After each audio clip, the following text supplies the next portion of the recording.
Hello, good evening. Welcome to another discussion program on renewing the African mindset, otherwise known as RAM.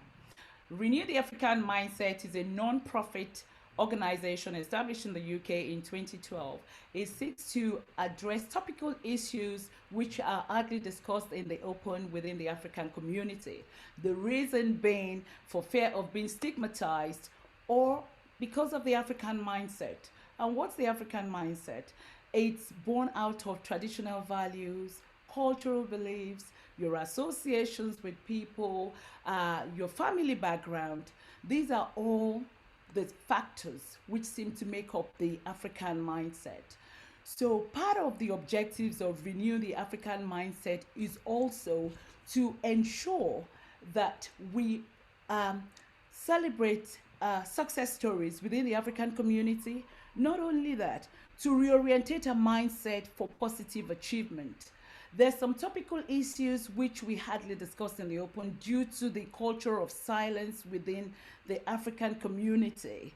And that's because we keep things to ourselves. So, for example, if there is a health condition, a lot of people will keep quiet about it. So they fail to seek prompt solution to the problem, or even go to seek for services or seek for the support which they require. And that's because some people believe in the notion that they will be stigmatized, or the fact that a lot of people will gossip about them. So RAM actually seeks to redress all these ideas. And this is also a platform to share views and experiences. We learn from advanced nations. We do have some Africans in the diaspora who, despite years of actually living in advanced nation, they still have very strong traditional values. There's nothing wrong with that. But what we're saying is try to take what's good in the African culture, what's good in advanced nation, in their own culture as well, and try to combine the two. So we're not saying that you lose your African heritage, but you begin to learn and you begin to renew your mindset for positive achievement. So today, we are actually going to talk about a very, very sensitive topic within the African community. It is a society where having children is viewed as essence of having a family life. As Africans, you are expected to have children. That's the pressure. However, the mindset seems to be changing now. And the topic of today is surrogacy. We're used to having the natural way of giving birth to children. We've come a long way. In the past, if somebody were to say that they're having children by cesarean section, you will find some Africans saying, it's not my portion. And then they begin to pray against the spirit of cesarean. Now, there is advancement of medicine. We've embraced that. There is nothing wrong in having children via cesarean section. We're now moving into alternative ways of conception like IVF, surrogacy, sperm donation, egg donation. How do Africans perceive this, especially from a religious perspective? Because within the African community, the faith leaders play a very important role. Some people would never do anything unless their pastor preached about it or their imam preached about it in the mosque. So today, we are going to explore the different concept of surrogacy from different perspectives, so to speak.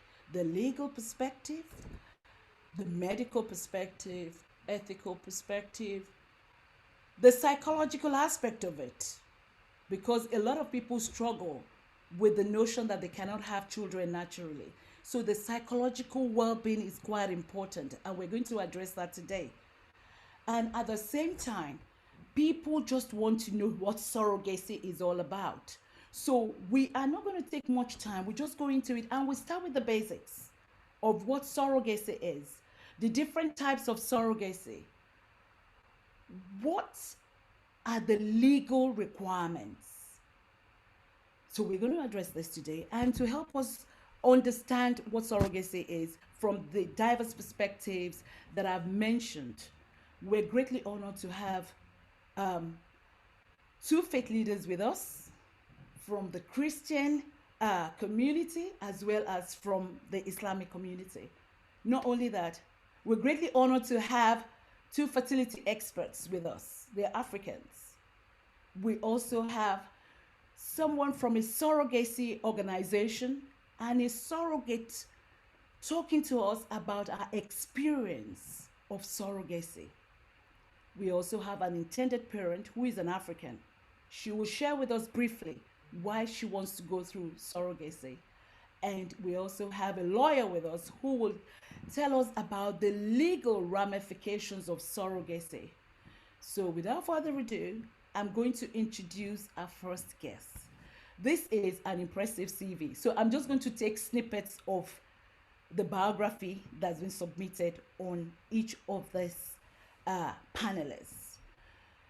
This individual is the Chief Executive Officer of Nordica Fertility Center, Lagos, Nigeria. He's built a successful 35-year career in the medical profession, which spanned from a single-minded vision to save lives and change destinies, a dream he's nursed since childhood. He graduated from the College of Medicine, University of Lagos in Nigeria, completed his postgraduate training at the University College Hospital in Ibadan, in Nigeria. He bagged the award of Fellowship of the West African College of Surgeons in Obstetrics and Gynecology. He joined Lagoon Hospital as an obstetrics and gynecology consultant and held the position for 7 years. He served as a part-time medical consultant to several clinics and blue-chip organizations such as Chevron and Texaco, Nigeria. He received his training in assisted reproduction at the Iskra Center for Assisted Reproduction in Slovak Republic, also at the Institute of Human Reproduction Symbion and the Fertility Clinic of Copenhagen University in Denmark. In 2003, he started the Nordica Fertility Center in Lagos, Nigeria, pioneering a wide range of assisted reproduction services across the nation. The clinic specializes in IVF, that is the in vitro fertilization and treatment of infertility for couples facing fertility challenges in marriages, and has since inception expanded into two other major cities in Nigeria, namely Abuja and Asaba. He established a platform called the Physicians Roundtable, where doctors can network and stay abreast of latest breakthroughs in fertility management and reproductive technology,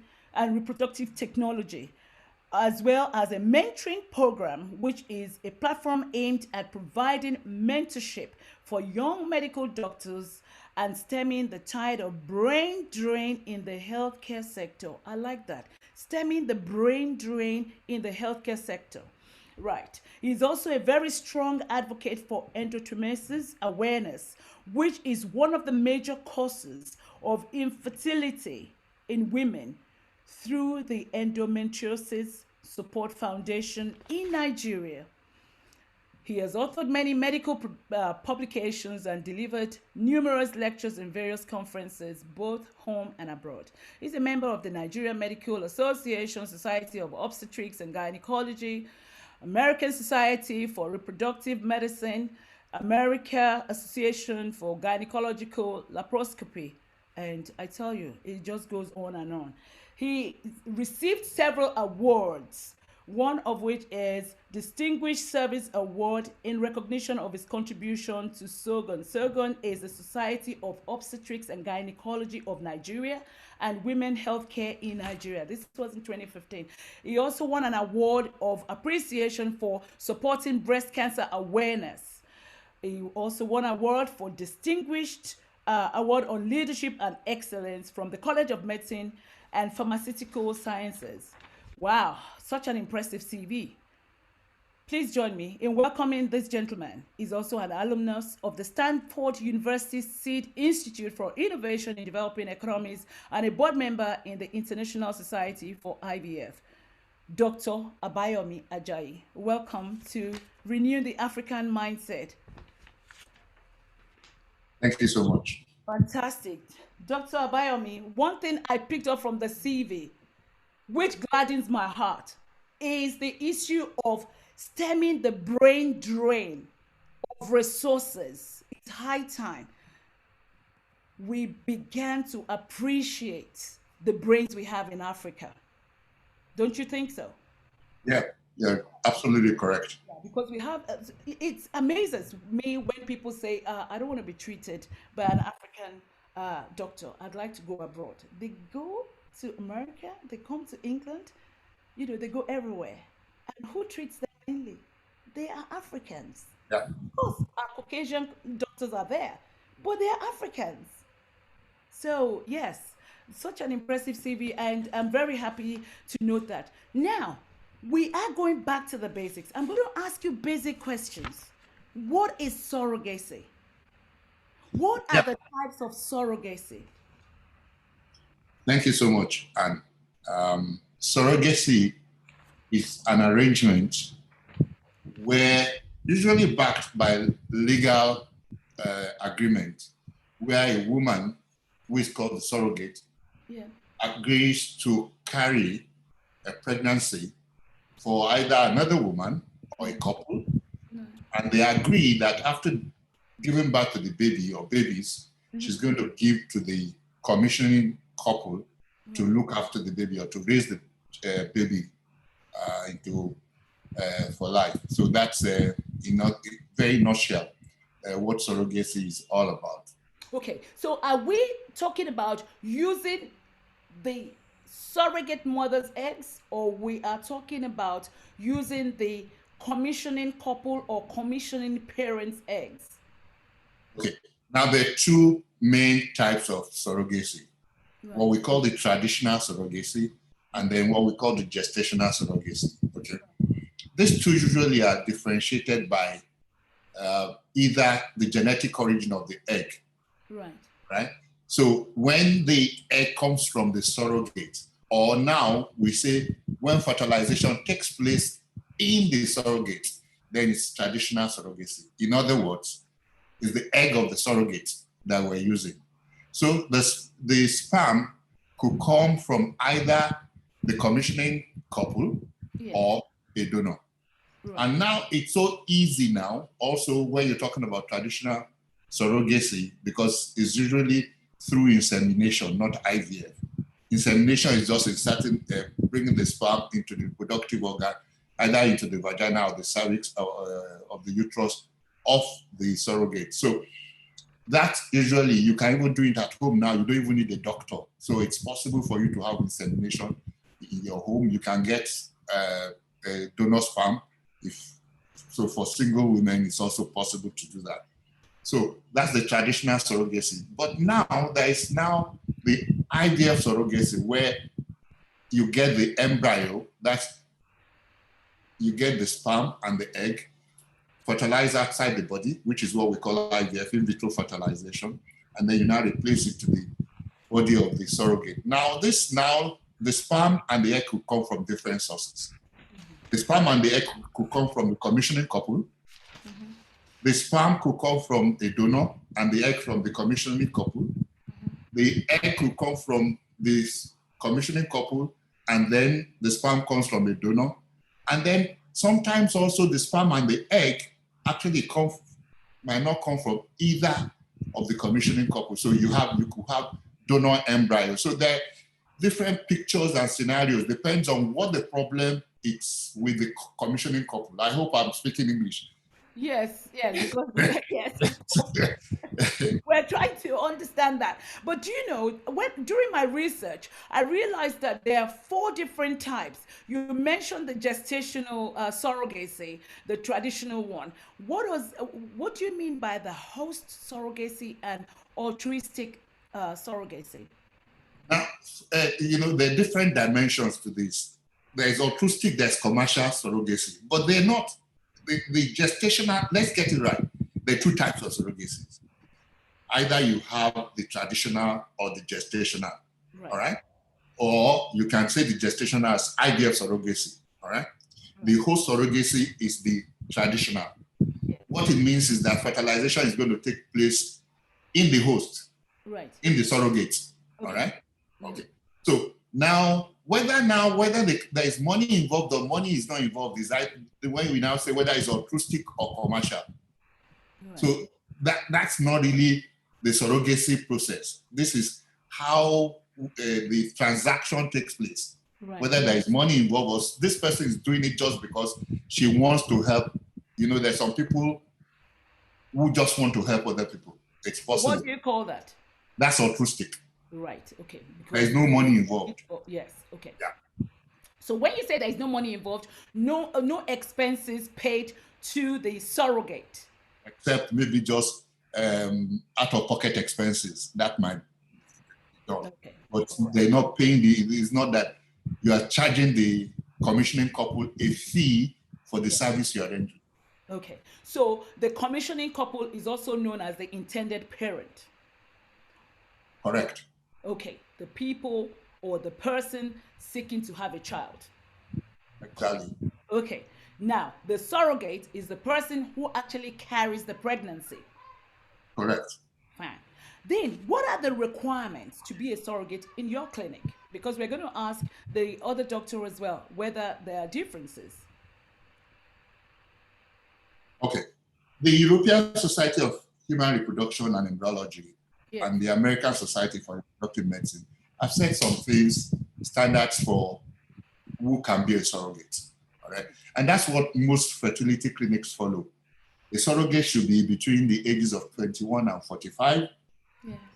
Preferably if she's carried a full-term uncomplicated pregnancy before, you know. Must not have delivered up more than 5 babies, not definitely 2 to 3, maximum of 3 cesarean sections in the past, because those are things that you have to look out for. And yeah, so those are the things that we try to look out for. Whether she's single or married, really and truly,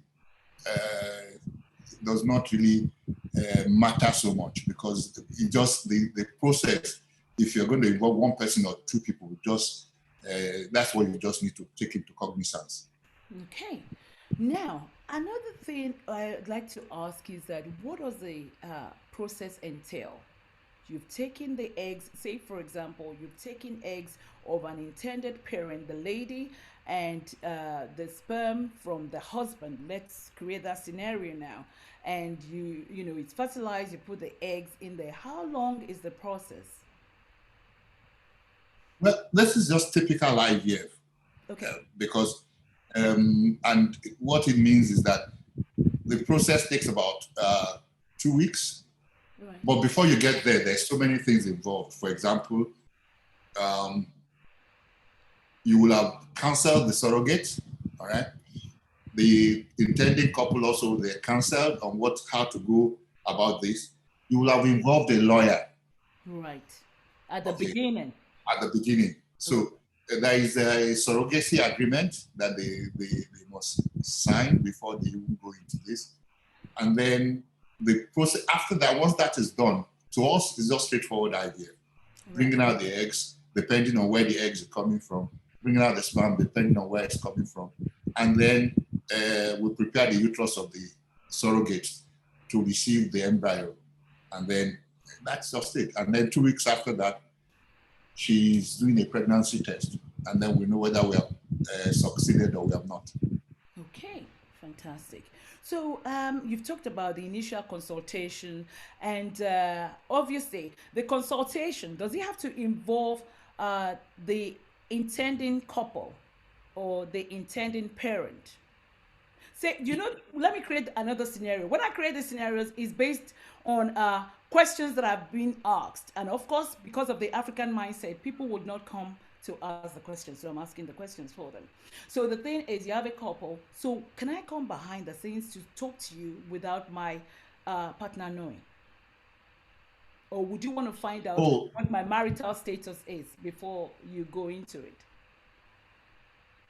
If you're married, for example, in Nigeria, yes, we do not, in my clinic, don't let me say in Nigeria, but because, you know, there are no laws in Nigeria for surrogacy. So in my clinic, we do not offer the service to single women especially. Okay. And the reason is not far-fetched. I know in the UK now you can do that. Since last year, it's so possible to do that. But right now we have not really crossed that bridge yet, and that's because we know child trafficking in Nigeria is a little bit is on the rise, and you don't want to be mixed in that grill. Yeah. Because also there are other parts of the world where this is happening. For example, I think in Cambodia, that's well reported as well. Yeah. So you don't want to go into that mixed grill. So that's one other thing that is peculiar, that we're not really offering to singles now. Right. My clinic. Okay, in your clinic. Do you know, given the African mindset, which you talked about a little bit, do you get couples talking to you freely about surrogacy? Yes, I think, it depends on what part of the divide that you are in. Yes, I know that there is a hush-hush thing about infertility generally. Yeah. But I think the picture is gradually changing. And for some of us, where we're seeing it actually, it's a little bit different. Because, okay, I'll tell you, most of my patients, yes, a few years ago, I've had a patient who said, oh, I never want to meet the surrogate, Then again, a lot of Nigerians in diaspora come home to do surrogacy. And some of them will have intermediaries. Yes. So they might not meet the surrogate until probably at delivery.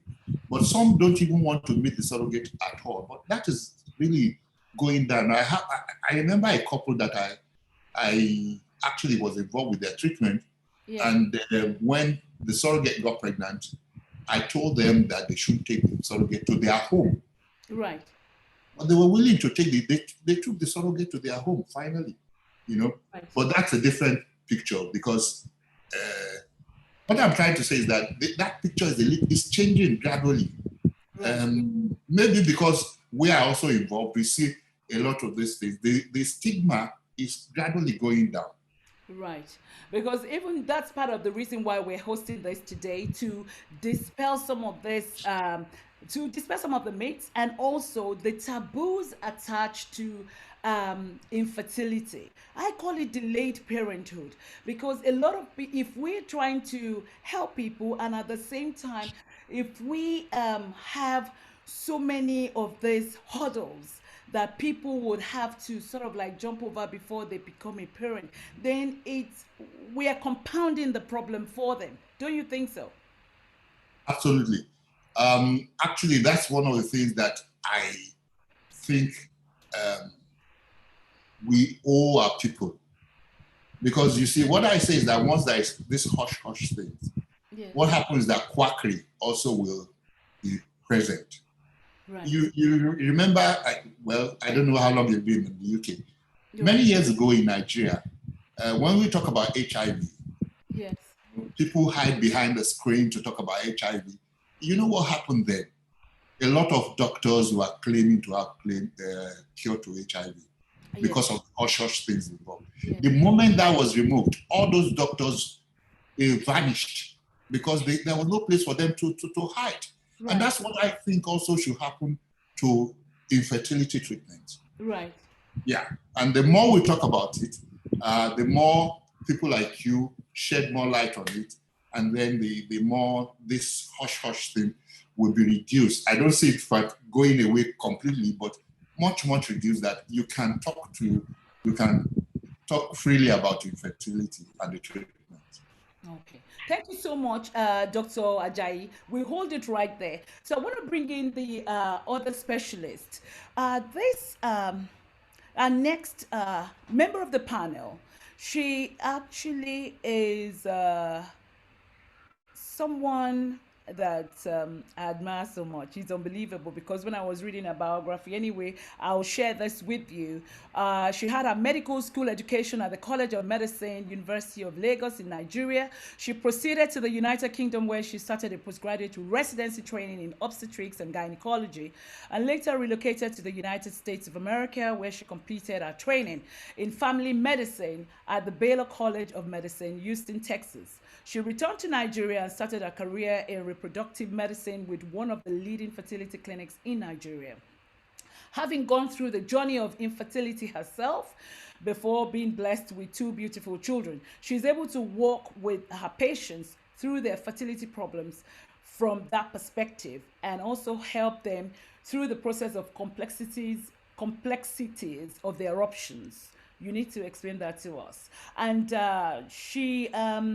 and another thing she said is that she brings with her a great level of personal attention to each of her patients and the art of arts, which is assisted reproductive therapy. And she continues to be which continues to be one of her greatest life passions, evident in the relentless efforts she puts into helping her patients attain the ultimate goal of pregnancy and parenthood. Um, under hack sorry on the this passion is to help couples with infertility, as she previously stated in her biography, especially those with diminished ovarian reserve, oh, and recurrent implantation failure, led to the establishment of the Alpha Assisted Reproductive Clinic, which is also known as ARC. In 2011, she became the first female fertility specialist to establish a private fertility clinic in Lagos, Nigeria. Under ARC, um, and under her leadership, it has grown to be one of the highly rated and recommended fertility clinics in Nigeria. She's brought smiles to the faces of numerous helpless and hopeless couples all around the world in less than a decade of existence. She's a member of both local and international fertility societies, such as Association for Fertility and Reproductive Health, European Society of Human Reproduction and Embryology, and the American Society of Reproductive Medicine. She continues to attend numerous fertility conferences all over the world. Please join me in welcoming Dr. Oluyemisi Adeyemi Bero. Hello, Dr. Adeyemi Bero. Afternoon. Thank you for having me. Hello. How are you today? We're fine over Can here. you I hear hope me? your network connection is fine because we need to really get more of what you're talking about. You can see me struggling with some of those medical jargons, but we'll get there in the end. I need to first of all ask, you stated that you've also experienced delayed parenthood. Did you go through surrogacy? No. I didn't go through surrogacy. I went through IVF twice Wow. in America, but it didn't work. And the month I got back to Nigeria, having lived in America for 7 years, the month I got back to Nigeria, I got pregnant. Wow. Would you So, say it's the environment? Is it the African mindset? Or is it something to do with the water? well, I guess I was a bit more relaxed. I was going through my residency at the time I was trying also. And then also, I guess it was God's timing for me, I believe. Okay. Like I tell all my patients, there's always a day for you. So hang in there. Okay, thank you. So Yeah. I've got some questions leading on from the questions I've asked Dr. Ajayi. Obviously, you test patients and intended parent. When I say patients, obviously I mean the intending parent or the commissioning parent. Yes, you use the same Yes. terminology. Intended or commissioning couple, yes. We Oh, use couple. either Okay. intended. So is it the intended. same thing with your clinic that you would only consider married couple? Or are you a bit flexible on that? Almost the same, but we individualize patients. It all depends on your story. So we wouldn't say we go straight on to do all single parents, no. But Okay. there are some stories that would make you, yeah. Okay. But So, on average, we don't, but we've done one or two single parents. okay. Right. What type of screening is conducted to determine if somebody will be appropriate for surrogacy? Would you say is similar to what Dr. Ajayi said, or your clinic is unique? Screening for the couple, well, when the couple comes in, we have to screen the couple. And for medical legal reasons, it's best to have a reason why you are going for the surrogate. You're not just going blindly. Yes. So to screen both the intending parent and also the surrogate. So with regards to the intending parent, it's good to we do all the general fertility investigations, and we have to have an indication why we are going in for surrogacy. So it's good to have an indication for doing the surrogacy. Okay, so when you go for the surrogacy, would you have explored all other options before you are convinced that surrogacy is the best option for them in order to become parents? Absolutely. For me, especially, I am someone who always likes to try on the woman, no matter what the case may be, and Right. also the surrogate. Okay. So most times I will transfer into the woman and also the surrogate. Also, although the guidelines that we got from the medical Ministry of Health now says we should try not to do both. But I've always tried to transfer into both the woman and the surrogate. And we've had a number of pregnancies in both, even after they had tried so many times and they hadn't achieved a pregnancy in the past. But we've had pregnancies in both the surrogate and the mother. So what happens in that situation? So what we do mostly is that we try to deliver them on the same day. Right. And So let me create a scenario. I'm the intending parent, and then I fall pregnant. The surrogate also falls pregnant. yes, What if I now decide that I don't want the baby? What happens? you would have signed all the documents, so you cannot decide you do not want the baby. It's not, the baby is not a commodity, it's your baby. So is this where the So counselor comes in? exactly, we counsel and everything. And usually these people, I mean, usually all documents are signed. Yeah. And Um, you ensure that they understand all the small prints before they proceed with surrogacy. correct, yes. Okay. Um, what if I want to choose my surrogate? Would you allow it? Absolutely. We allow it completely. In fact, we prefer, I mean, kind of prefer it because the responsibility will be yours, but we would screen the surrogate and do all we ought to do. But you're allowed to bring in your surrogate. There are some clinics in Nigeria that wouldn't even provide the surrogate. They would only do surrogacy if you provide your surrogate. All But right. we allow both. We allow you to bring your surrogate, and we're happy with people bringing in their surrogate. But they have to meet our standards. That is just it. What type of aftercare support do you give? I've had the baby now from the surrogate. So what type of aftercare support do you give? Well, if I mean the aftercare with the surrogate, usually all medical expenses are taken till at least 6 weeks after the delivery. So Right. if there's, and of course, if there's a complication, so, the medical expenses have to be taken until the complication is sorted for Right. at least 6 weeks. Then we have the counselor that takes care of them and monitors them and makes sure they're okay, um, psychosocially. I mean, Yeah, mentally. because there is the issue whereby the surrogate might feel, oh my God, I wish I'd kept the baby. So is this also where counseling comes into it? Correct. So far, we haven't had any such thing, but a lot of things they complain about is that they feel lost. Who? The surrogate. I think our screen is frozen. They feel empty. Yes, they feel empty afterwards. They feel, hello? Yes. So they feel empty afterwards. So obviously, the counseling should have sort of like included their feelings afterwards, their emotional well being after they've had the baby. Absolutely, yes. Okay. Yes. Okay. They- I think we're losing you a little bit because of your network. we do counseling before. Okay, we do the screening before and afterwards. I mean, counseling before and afterwards. And it's a continuous process. Okay, but this is kind of like the feedback you get from the surrogate that they feel lost afterwards. Yeah. Okay, fine. A So, lot of them come. okay, what's the mindset of the people in Nigeria?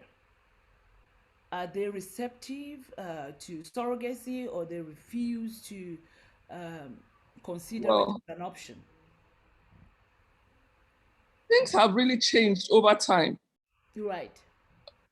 But first of all, a lot of people are unaware that surrogacy is Existing like possible in Nigeria, because most people that I've heard about us and coming are really always so surprised. Really, you do surrogacy, and like Dr. Ajayi said, we have a lot of clients from abroad come in to do surrogacy and other forms of treatment. So they are not aware that there's such a treatment available. But from when we started the ARC 8 years ago. From the time from inception till now, it has changed. We started with surrogacy because we had already, even before we started, we already had clients that needed surrogacy. So we've been doing it since. And it has, then we could get a surrogate. I mean, there was no long list and we had many people that needed it. But now it is in such high demand. People come in, even people that don't need it come in, that, oh, their friend did surrogacy, so that's what they want to do. I said, and I always have to counsel them to say, no, we need to do all your investigations. You might not need surrogacy. Because your friend did it doesn't mean you need it. Exactly. Let's see what other things we can do with you. So it is now, there's more awareness. There's more of a demand for it because people are more aware.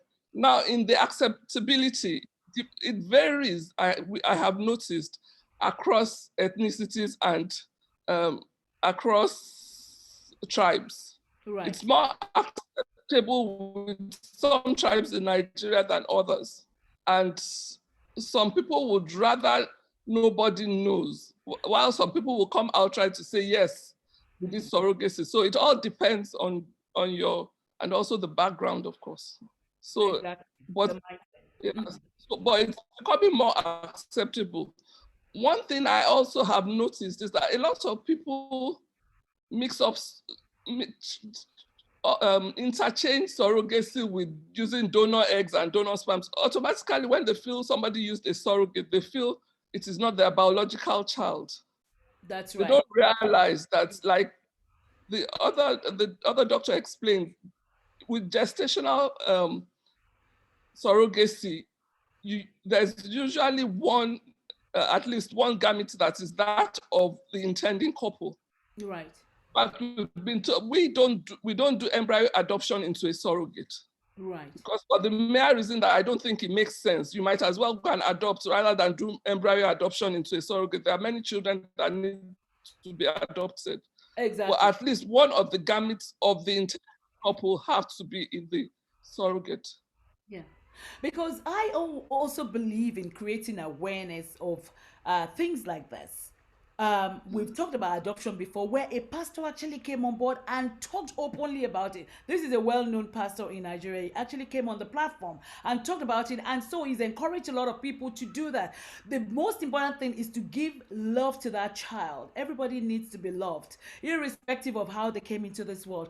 However, I'm also a very strong advocate for all this, even if it's assisted, in order to stem the scourge of baby factories which we have in some parts of Africa, which also happens in Nigeria, strangely enough. So if people were to come out to talk about things like this, it would actually stop it, because they tend to get little girls, young girls, 12, 13, and they get men of probably 30-something-year-old to get them pregnant.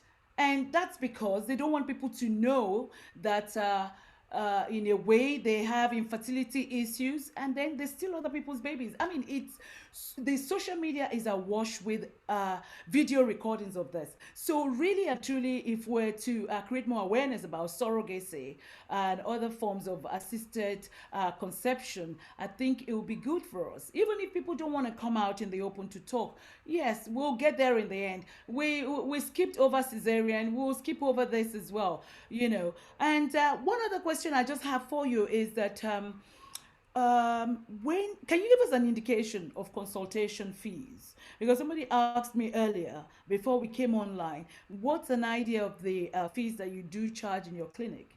Oh. Well, this is not really a forum to talk about fees, because ideally we're not supposed to advertise and things like that, and it might come under advertisement. So I'd rather not. Okay, so it's an individual thing. Exactly. It varies. Okay, fantastic. I needed to just let people know. Thank you for Yeah, that. And so it's from the beginning to the end. The moment they come through the door, you explain to them regarding what it entails, what surrogacy entails, the counseling involved, the legal aspect of it, and obviously the fees that they will be able to pay. Am I right? exactly. Okay. Correct. Yes. Okay. So we'll leave it there. Thank you very much, Dr. Adeyemi Bero. We'll come back to you because there's still further questions, but I just wanted us to get over the basics of surrogacy to have an idea of what the terminology is. So we are moving on swiftly to the next member of the panel. She's the founder of Brilliant Beginnings, a non-profit professional surrogacy agency based in the United Kingdom, which supports surrogates, families, and other professionals.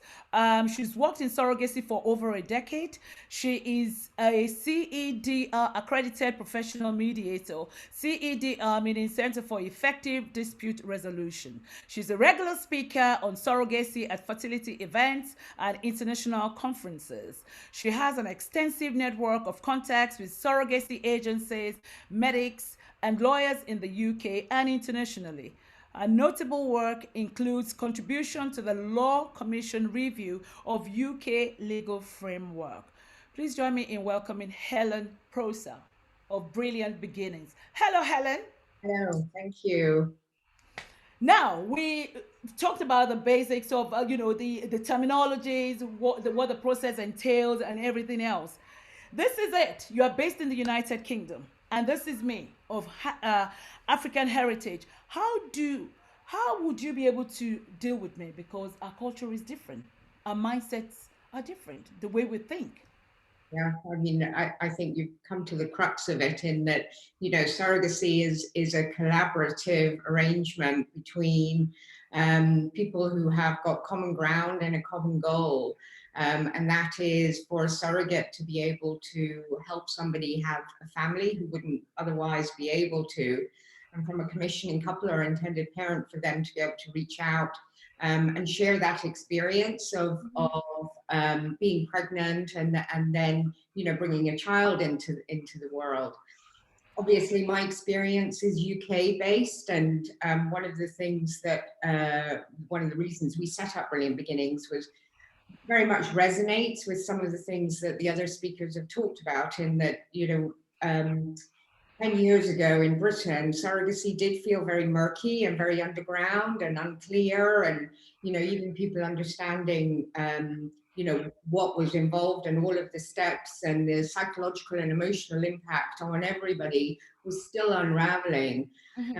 And we're in a different world here now, 10 years on, Yeah. still not where we want to be. And when we look at other destinations like the States, where surrogacy has been around for a lot longer, we can aspire to, some of the simplicity that their processes and legal framework assist. But in terms of what we're trying to do here in the UK is we want to enable anybody who wants to have a child to be able to find a surrogate who understands not just their need to have a family, but understands the cultural backdrop and the heritage that those intended parents have. It isn't a must, but it's a 2-year minimum process as you get to know your surrogate, and you work together to have a family. So you're coming to the heart and soul of families. So having some cultural symmetry is really important if it's possible. Okay. Do you get Africans approaching your organization for assistance? We do very few, and they would be, British people who are either domiciled or living abroad, but still domiciled in the UK. Not many, I would say. It's very few. Yeah. And the ones that do, I think there is still, this sense of, I'm not sure how I feel about it. I don't know how my family is going to feel about it. And how am I going to tell anybody that I'm bringing a child into the world as a result of surrogacy? Right. even some of the reasonings for infertility, you know, a fear of getting pregnancy that can feel alien to, you know, Africans. And, you know, as you were saying earlier, that reticence around the gossip that it could create. And I would say that, you know, it is changing, but very, very, very slowly. And airing it is so important. Okay. So how do you attempt to raise awareness of your service within the African community? So it's really difficult because, you know, one of the things that, you know, if there were more forums like this, we would absolutely engage in it. The difficulty is, you know, it's how do you raise a subject that is so stigmatized in many ways, without treading on toes and upsetting a process where we have surrogates, you know, who have come forward, very, very few who have African heritage. You know, again, we want to make sure that it's not just right for them physically, but actually in terms of, you know, their wider family and their community, that they're not going to, there's going to be an acceptability to what they're doing. Right. So, you know, it's almost that, you know, we have to do it one by one. Okay. And then when the opportunities like this come up, that, you know, we step forward and we say, you know, get all of the information, understand what's involved, and don't think that, you know, somebody else won't have stepped in the same shoes that you're in, because there will be many others that have gone through and felt exactly the same thing, and take the time. Okay. Now, I'm an African. Can I bring in my own surrogate? I approach your organization and I bring in my own surrogate. Would I be able to get a service? Yeah, absolutely. And I think one of the clinicians said that actually that works really well. From a clinical perspective, and you know, the relationship between trust and commissioning couple is so fundamentally based on trust. So if you have somebody that you know, whether it's a friend or a family member who's happy to do this, then it's an enormously valuable collaboration, because you've got each other's values, you know how each other are going to tick, and that trust is there. And then, you know, for the child as well, who's born, you know, they've got access to, you know, those people almost organically, and it's generally a very positive experience. Doesn't mean to say everybody should still have the counselling and should still make sure that they understand the implications of it. You know, what happens if, you know, there are difficult decisions along the way. We don't want anyone coming out of it, you know, grieving for a decision that actually they could have thought about beforehand, and make sure that everyone's expectations are aligned. Talking about the tricky things, you know, just because it's a friend or a family member doesn't mean to say that money doesn't come into it, and there will be costs and there will be expenses, and you don't want to lose out on a lovely long-standing relationship. But typically they work really, really well. So, the requirements stated by the two doctors from Nigeria, are they different from your requirements? Yeah, I mean, our baseline, Surrogate. yeah, for the surrogate, our baseline criteria is based on what the clinics would accept. But in addition to that, we have a fairly robust screening and preparation process. So, you know, we're going to be looking at, you know, BMI, we're going to be looking at age. If a surrogate is single, that's okay, but we want to make sure that she's got support. So, you know, literally someone who will be on the journey with her. You know, how many children that she's got, whether there's been any involvement with social services, whether there's anyone in her household that has a criminal record. Those kinds of things would preclude a surrogate from going through our process. We want her to have counselling, and that's implications counselling. This is pre-clinic, to make sure that she and whoever is supporting her understands the implications. We also send our surrogates for a psychological evaluation. This is a really in-depth you know, an understanding, not so much into, you know, has she got, you know, difficult issues in her deep and distant past. It's about, has she resolved them? And if there was, you know, surrogacy and pregnancy is hugely emotional, there isn't going to be anything that is going to get triggered that is going to destabilize her. So it's fairly in depth. No smoking. You know, we want someone who's happy and stable, so that as they go through the surrogacy at the end, they're happy and stable. Their family is happy and stable. Right. Another question I'd like to ask is that, is there any age limit for the commissioning parent or couple? Couple. The American Society for Reproductive have set guidelines for a couple at 110. Now again, They're it's 110 years of age? combined. So Oh, you could have, combined. Okay. you know, a 50-year-old and a 60-year-old. So it is a little bit subjective in the sense that in order for us to match a surrogate, she's again going to want to be working with someone that she feels she's got a lot in common with. So if we have older parents, that might be difficult to match. Right. Also, we know that, you know, clinics will have their own guidelines, and it would be unfair of us to, you know, raise anyone's expectations about them being able to have treatment if that, you know, contradicts a clinic's guidelines. Okay. So we tend to work on that 110. 110. Oh, that's very good to know. I'm still going to ask you questions on the legal side of it. So hang in there. Let me bring back Dr. Adeyemi Bero. Do you have any age limit for commissioning parent or couple?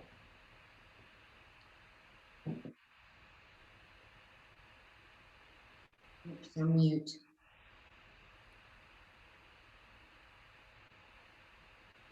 We usually use 56 as the upper limit for the woman. 56? 56. Right. What about the man? Yeah. What about the man, please? We do not have any. There is no age limit for the man. Okay. Now, we are really grateful to have a surrogate with us. She's going to share her journey of surrogacy. She's a surrogate and now part of Brilliant Beginnings Association organization. She is also their surrogate manager.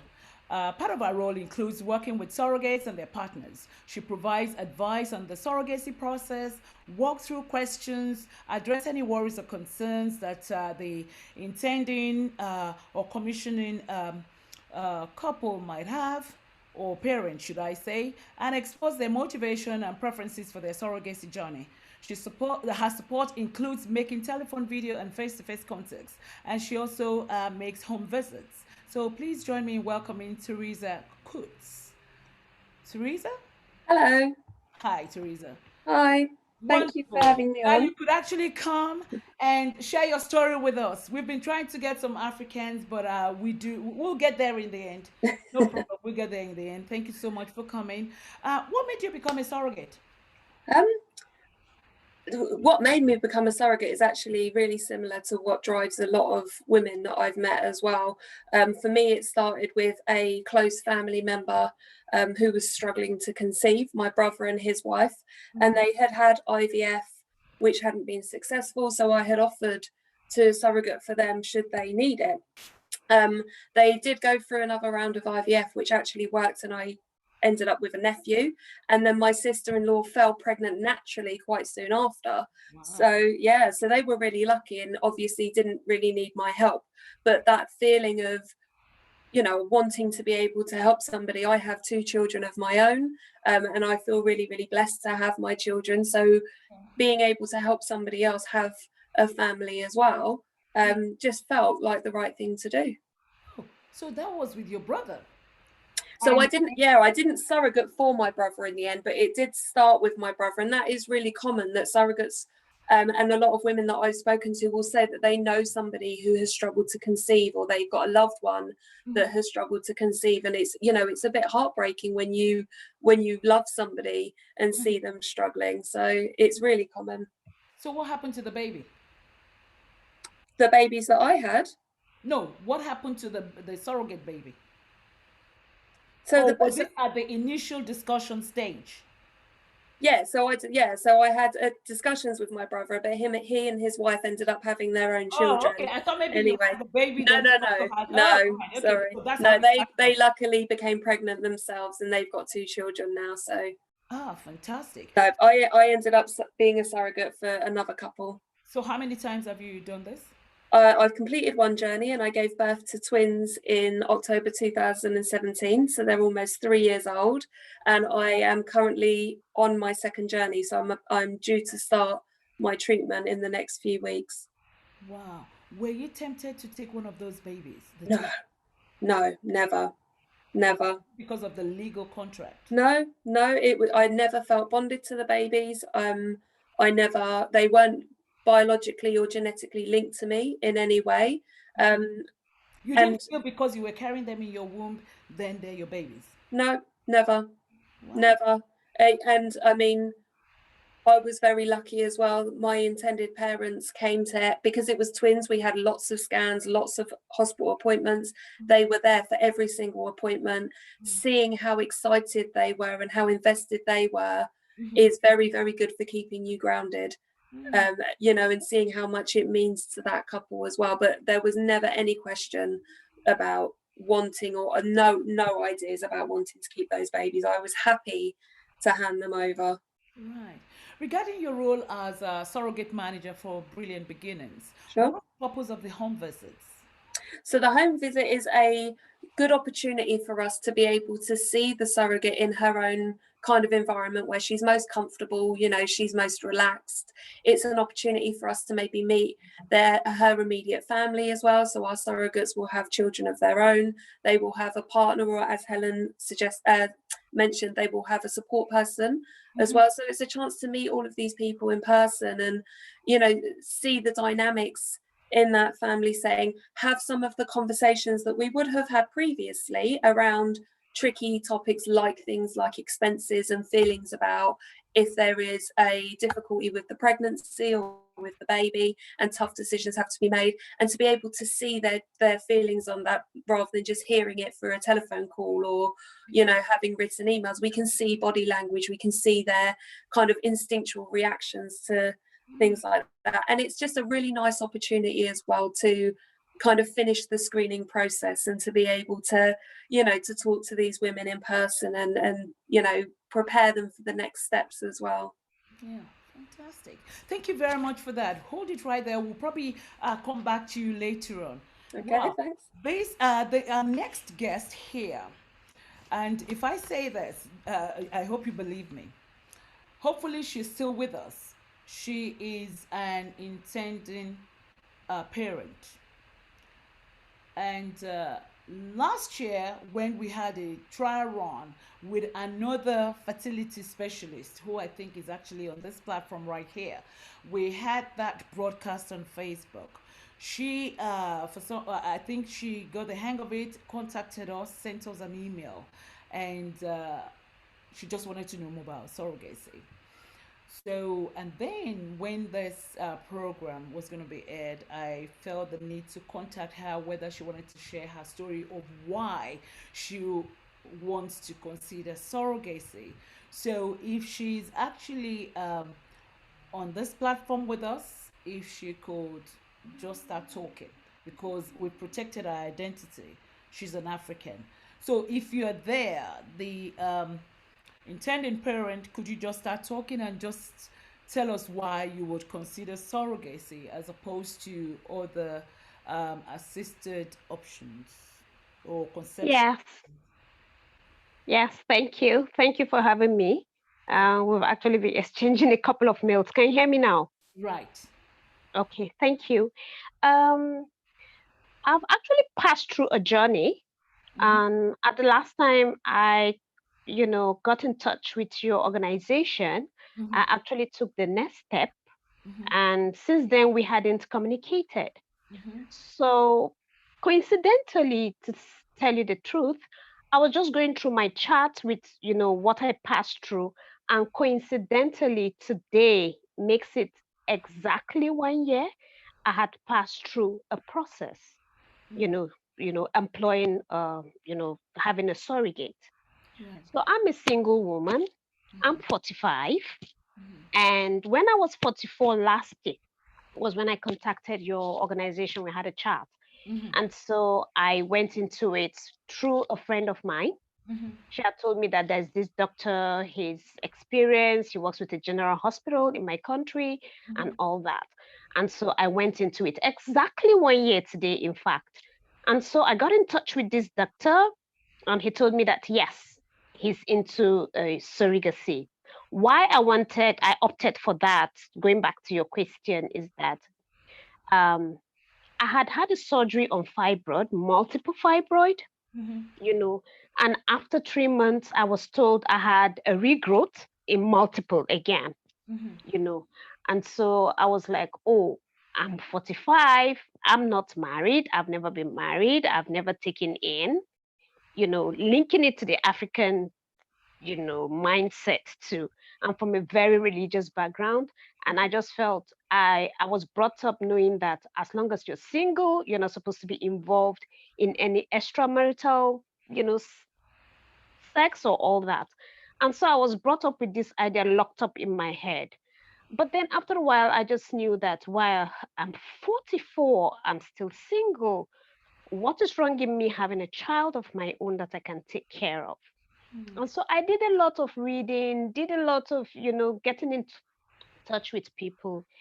And I'm into my career so strongly. I was like, okay, I have the fibroid coming back. I was told that I could take it off, and I also want to have a baby. I met with one or two doctors. They told me I could have complications and all that. So I said, okay, if I can have a second option of, going into, getting a surrogate that could have my egg and all that, why not? And so last year at about this time, I started the process. And I wouldn't know if you want me to go on, but When this you is say the why process, what do you mean by the process? I went into the process of having somebody, a surrogate, carry my egg. All right. And yes, after I contacted you, because I was really willing at that point. But I didn't want to push because after I had contacted your agency or so, I let it be at that because I didn't get any further interest. And so I took it up upon myself that I would go into this. And so between that time I spoke to you, I contacted the organization, and now I had actually had my egg. I don't know if I'm using the right medical terminology. I went through the process of going through the treatment, and my egg, a surrogate, was taken. And after 8 weeks, she lost the pregnancy, so to say. If you want to hear more about my story, I could. I just want to answer to the one you had told me. It's Okay, quite that's fine. complicated. When you contacted us, we put you in touch with a fertility specialist. Did you Yes. contact him? Which of them now? Because I've met a couple of them, so I wouldn't know which Okay. particular All one. right. I wouldn't want to mention anybody's name. Okay, you wouldn't So want we'll to leave it there. mention name. No, I I don't want to mention. understand. Yeah. So That's we'll leave right. it there. But so now that so is a surrogate carrying another egg? It Oh, actually wow. was mine. My story is so interesting and complicated that before now I wouldn't want to share such stories, but Okay. I am willing to share it because it was quite an experience for me. It got to make me know what some doctors are doing behind the scene, what ladies are passing through, and how some terms and conditions, but legally and illegally, are being handled. So many perspectives, covering all of this. But I went into this headstrong, telling myself, this is me, this is what I want, and whatever comes out of it, I'm ready to face it. But along the line, I had some very shady things that happened, you know, and unfortunately, after 8 weeks, the surrogate lost the baby because she wasn't properly handled. It was unanimous. They didn't allow me know her, but as God could have it, the nurses were very interested in my case because they were like, "Oh, you're so lucky," telling me, "Oh, at 44, you had 6 viable eggs, and the 4 most viable ones were planted in the surrogate and all that." And voila, after 2 weeks, she got pregnant and everything was fine. But along the line, perhaps because I went there as a single lady, and perhaps because the doctor looked at me like I didn't have a support, quote and unquote. He felt he could play with what he was doing. He just felt, however I handle this, she's not going to come up to, there will be no legal consequences. And so along the line, the surrogate wasn't properly managed medically, and so she lost the pregnancy. I don't want, because I don't know who this doctor is. Definitely, Yes. the one I mentioned to you couldn't have done it because No, no, no, no, no, he's very well known, and no. so I Yeah. think one also has to be very careful in terms of the fertility clinic one actually approaches. Would you agree with me, Dr. Barrow, that it's very important that we don't cut corners? Um, can you unmute yourself, please, Dr. Adeyemi Barrow? I said yes, absolutely. Yeah. Because you don't want to go to Important. quack fertility clinic. This is what you probably get, isn't it? Yes. Okay. Exactly.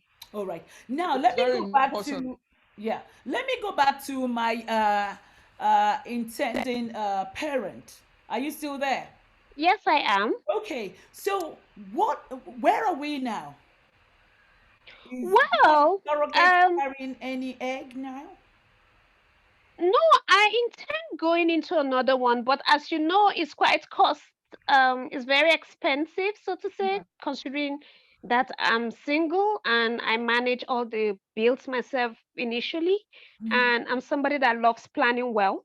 I wouldn't just want to jump into it again without having enough money to be able to cover the cost and all that. And I also want to get into a better hospital, or somebody that will manage a hospital and a doctor that will manage it better. To tell you the truth, the doctor that managed this, yes, it was his own hospital, private hospital, but coincidentally, this is the same doctor that is like a head of department in a non-general hospital in my country. Wow. And the same doctor, coincidentally, was to manage my younger sister's IVF in the general hospital. Right. And it was at that point, while I passed through the process, that we had a rethink over my sister, that we can't have the same doctor that was careless about me manage your own case. So, of course, I intend going into another one, but when I'm financially buoyant and having a place that is more assuring, Yeah. you know. Okay. Thank you so much for sharing your story with us. After this program, I would no, I would leave it to you to contact me because I don't know your identity. You have my contact details at the bottom of my email. I'll leave it to you to contact me, and I'll be speaking with some of the fertility specialists here. We're not promising anything, but we'll speak. That's okay. Thank you very much for sharing your story. You're welcome. And I'm sure, um, give and take, maybe another anniversary, you'll be sharing another story with us, a more positive one. Do you agree? I think we've probably lost her there. Now, this is, I would say, a very crucial segment of our discussion today. The normal RAM format is to have some sort of robust discussion. We've covered the medical aspects, a bit about the legal aspect of surrogacy, the psychological, emotional well-being of both parties, that is the surrogate, as well as the uh, the intending couple or parent. Now, I tried to focus on the religious aspect. You heard what the intending parent said. She mentioned that she's a very religious person. She's sending me a message here. I don't know what she wants to say. Let me quickly just take the message she wants to say. Can you unmute yourself, the intended parent? What would you like to quickly say? Okay, I just noticed you wanted me to respond to your last Yes, question okay. to me, Yes, but I yes. noticed I was muted automatically from your end, so whatever I said wouldn't have No, been that's heard. control. Yes, okay. Yeah. What were you gonna say to that? No, I was just like, yes, of course. I am very hopeful that if anything positive comes up, I'll be giving a positive story by this time next year. Thank you. Thank you so much for that. So going Yeah. back to what I was saying, I tried as much as possible to get some, at least two people to come and talk about the religious aspect of this. Um, so many pastors that I approached, I was met with a blank, uh, no response at all. Let me just put it that way. And some people, it's like, I want to seek the face of the Lord before I respond to you. And with some people, oh, it's a sensitive topic. So I thought to myself, if you can deliver a message on the pulpit, you should be able to deliver the same message off the pulpit. So today, I'm greatly honored to have two people representing the two major religion in Nigeria, the Christian faith as well as the Muslim faith. And they've come on the platform. They're going to share with us what they think about surrogacy. Are these doctors playing God, or are they appreciative of the gifts that they have to sort of like empower women, to inspire couple to have children, and to bless humanity? That's the way I would interpret it. So the first person I will call on is the senior pastor of Christ Living Spring Apostolic Ministry, otherwise known as CLAM, a man called of God to be an evangelist with a strong apostolic and prophetic grace. He's a man with consuming passion for soul winning. He leads the way for the ministry under the umbrella of CLAM Global Outreach and CLAM soul winning and evangelistic through village and citywide crusades and other outreaches. Um, Before he went into the ministry, he was, let me first of all tell you a bit about him so that you know he's educated. He just didn't go straight into the ministry. He's an alumnus of the then University of Ife, now known as Obafemi Awolowo University in Ile-Ife, Nigeria. He holds an MBA from the Business School of the Netherlands. Before going into full-time ministry, he distinguished himself as a brilliant building and civil engineer, and also is a successful businessman. He is an active member of the Full Gospel Businessmen's Fellowship International. He is a director of family life in the ministry, and he loves philanthropy, reading, music, and playing drums, part of his passions when he's actually not preaching. Please join me in welcoming Pastor Wole Oladihun, of the senior pastor of Christ Living Spring Apostolic Ministry, otherwise known as CLAB. Welcome, Dr. Sorry, Pastor Oladiyan. I've been speaking with a lot of doctors lately. Pastor Oladiyan, welcome. Now you've heard from the fertility specialist. What are you Wow. going to say, sir, regarding this? You are a spiritual leader. Are these fertility specialists playing God? Or do you bless the gifts that's in them? Or would you say to us that Well, the Bible says no one shall be barren in this land? They yeah. could wait to have their own children naturally. How would you approach this concept of surrogacy? I want to give thanks unto the Lord for bringing me to this platform. And I want to thank you, Sister Anne, for the great job you are doing. It's my prayer that the Lord will bless you. And I pray for those who are trusting the Lord for the fruit of the womb, that God is going to make them fruitful. He will make them joyful in the name of Jesus. I appreciate all the participants. The doctors, they have spoken well, Yeah. and everyone who had spoken well. Yeah. I want to say that God gives the knowledge of medicine. Yes. And when we look at our faith, Yes.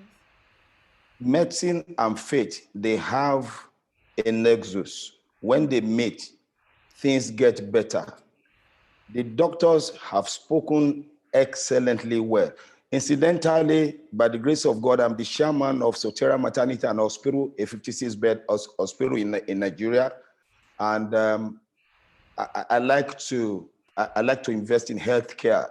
I built another hospital and I donated it to a town in Ondo State to take care of children because I love taking care of children. And by the grace of God, I'm building more maternities to take care of people because that's what I want to spend my wealth on by the grace of God, healthcare. So coming from that background, I want to say that in everything that has been said, Yes. the God factor is there. If a procedure works out well, the God factor is there. The Bible makes it known in Habakkuk 2:14 that the earth shall be full of the knowledge of God. Yes. So I want to say that the issue of surrogacy is biblical. The Bible may not say it expressly, Yes. but as a pastor and as a scientist myself, though I'm an engineer by training, and someone who is really interested in healthcare, I want to say that when we look at the wisdom dimension of God Yes. and the power dimension of God in 1 Corinthians 1:24, Christ has manifested himself in both areas. So when we're talking about the power dimension of God, we pray to God to make someone to be fruitful. We quote the Bible. Oh, it is written, be fruitful, multiply, replenish the earth, subdue and walk in dominion. So in the name of Jesus, you will carry your babies. And we've seen thousands of people having miracles. So that's the power dimension of Christ. But the wisdom dimension of Christ is so vast that the medicine plays a major role. Yes. Now, when we are talking of surrogacy, I have been advocating that those who want to prospect it, you go for it. I support it because when we look at Luke chapter 1, we read the whole chapter. If surrogacy is about borrowing a womb to help someone, like that one of the participants has said, Yes. God himself, permit me to use the word, borrowed the womb of Mary. He did it divinely, not with the egg and the spermatozoa of any human being. But he said, when the angel appeared to Mary, the angel said, the Holy Spirit will overshadow you. And you shall be conceived of a baby. The name shall be called Jesus. Because she was wondering, how will this thing come to pass? How will my fiancé Joseph feel? Yes. And truly divinely, because the things of God are very mysterious and supernatural. Yes. She conceived of a baby, Jesus. And so Jesus was delivered. So we can infer that Jesus himself came through surrogacy. Right. So it's not a heresy. If God himself did it divinely, we human beings, through the knowledge he has given, Right. we do it divinely through medicals Yes. without breaking the scriptures. Yes. So surrogacy is of God. That's my opinion. And I'm convinced by the Spirit of God in me. And I preach it from the altar. I encourage a lot of people to go for it. So surrogacy is about borrowing the womb. If God did it at the beginning, Yes. nothing prevents us from doing it. It's a knowledge given to us by God himself Yes. through science. Thank Thank you you. so much for that, sir. You see, for the benefit of our listeners and everybody on this platform, I never knew anything about Pastor Oladiun's perception of this. I did not. I just contacted him when I was given his details so that people do not think I'm trying to find a way of supporting surrogacy. As a moderator for this discussion, I have to be totally unbiased. Yeah. So I never knew what he was going to talk about. And even when we call the imam, he will need to say his. That's his personal opinion. Yes. And so, because for the benefit also of a non-African audience, some of us Africans, we go according to what our faith leaders say. Oh, Mommy Gio, Daddy Gio. Gio actually means general overseer. Anything they say is what we listen to. So it's also very important to bring somebody like Pastor Oladiun on the platform, as well as the imam, so that the message can go out there to people. Then it's up to you to renew your mindset on whether you want to go for assisted conception or not. You've heard the message. Because in a few minutes, Pastor Oladiun has actually wrapped up all the questions that I had for him. So I'll just ask one more question. Okay, ma.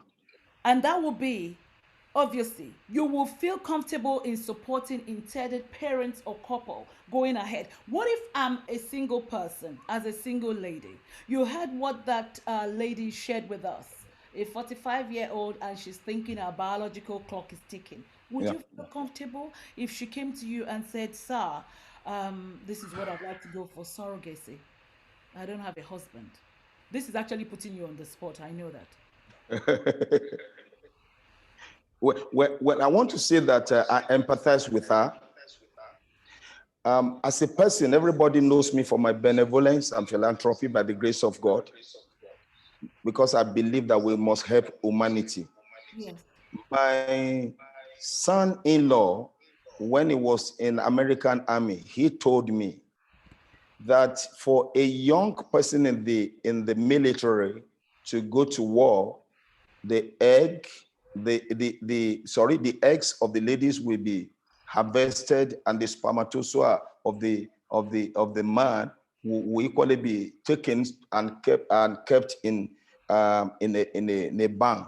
In case the young boy dies there, so they are going to look for a surrogate mother to carry the pregnancy, and then so that the lineage of that person can continue. So for any single person who wants to go for it, I will support that person. In fact, last year alone, I supported someone, and till everything was concluded, she had my support, and the baby is alive, giving her joy. So there is nothing wrong in it. You know, the mindset we have, the word of God must renew it so that we can see deeper dimension of God. So if any single person wants to go for it, I will support the person, because it is scriptural and it is morally right and legally right. Thank you. And we're not in any way supporting promiscuity. No. I just want that message to pass across, because when we put this on YouTube, people could be taking your word for it and then try to distort what you've just said. So I didn't hear you very well. Could you please repeat that? Is that we are not promoting promiscuity, saying that, okay, as a single woman, just go and have a child or whatever. That's not what you're saying. No. What I'm saying, I have to look deeply into the context of any case that is brought to me. Exactly. It's not that I'm advocating that every single person should go for it. I'm not saying that. Exactly. If age is not on your side and you have some peculiarities, I will examine it. Fortunately, before such a decision is taken, I'm going to pray about it, know the mind of God.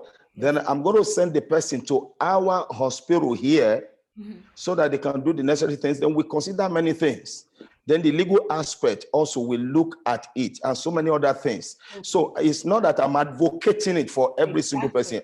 I am just saying that the caveat must be there that some parameters will be looked into. Correct. Before I ask anyone to go into it. But I am saying that I, as a person, I support surrogacy in general. Thank you. Thank you very much, sir. Thank you. Now, the other angle to this, we have an imam with us.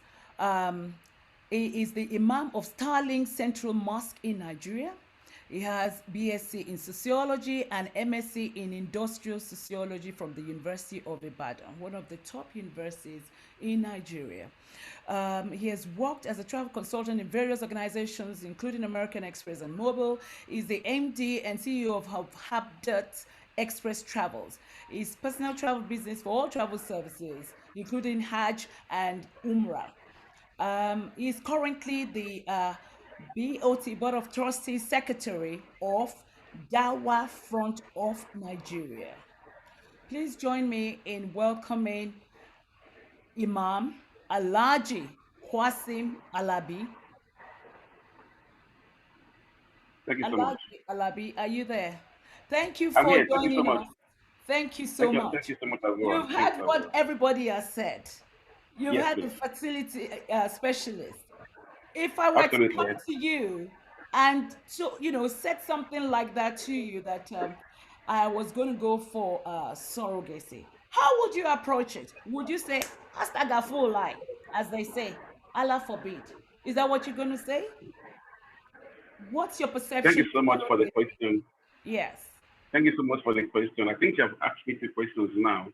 My view about surrogacy, and how will I answer the person who comes to me and actually wants to go for surrogacy.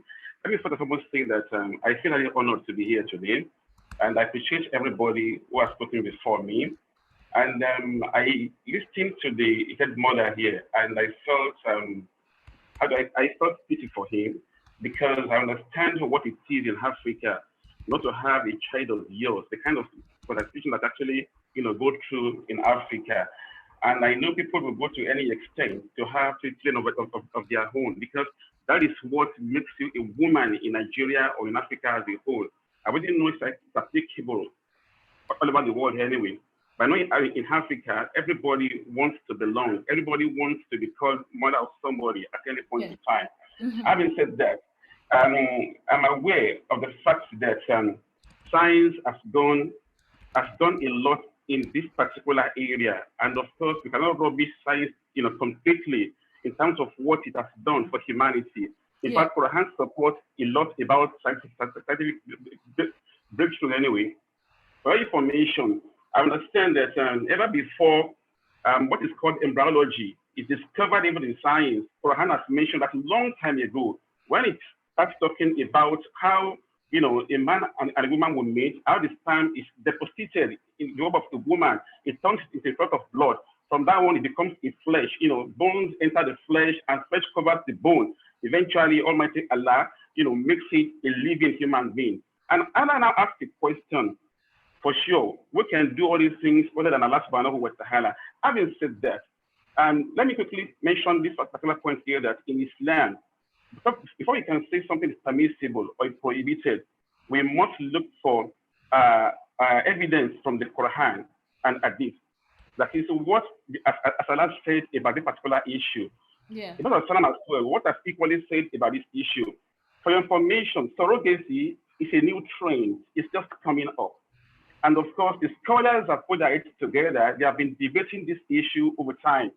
And of course, what they have resolved for now, even though there are two positions, and of course, majority they have opined that surrogacy in Islam is not permissible. And of course, they give reasons why it's not permissible. Mm-hmm. One of the reasons is because of the fact that there is third party involved now, because in Islam, children must actually come to life on account of marriage.